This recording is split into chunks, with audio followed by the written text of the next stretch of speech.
वजीर आजम कौन बचाएगा पाकिस्तान? कौन बचाएगा पाकिस्तान? रिहा करो।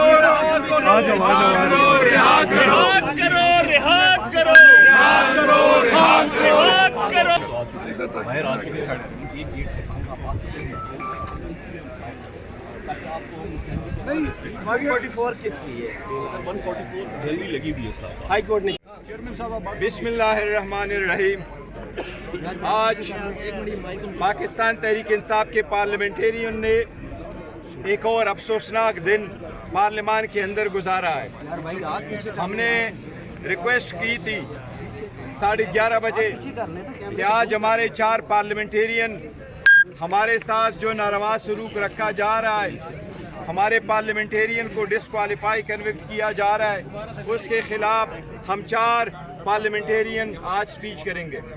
2.5 घंटे के बाद हमें मौका मिला, कौम के सामने 2-3 चीज़ें रखना चाह रहे हैं।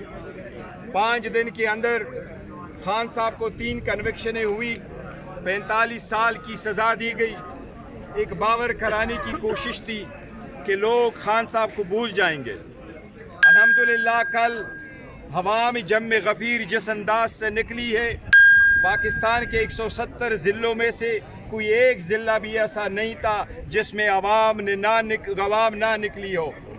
ये अवाम सारी इस बात के लिए निकली है कि खान का जेल में होना नाहक है, जुल्म और ज़्यादती हैं, कानून की खिलाफ वर्जी है। अवाम ये नहीं समझती कि ये कानून के दायरे में रहते हुए जेल है, बल्कि ज़ोर ज़बरदस्ती वाला जेल है। इसलिए ये आवाज़ पहले कभी कभार लोग हमसे पूछते थे खान का केस कब लग रहा है, अब हर वक्त यही आवाज़ लग रही है, कान क्यों रहा नहीं हुआ।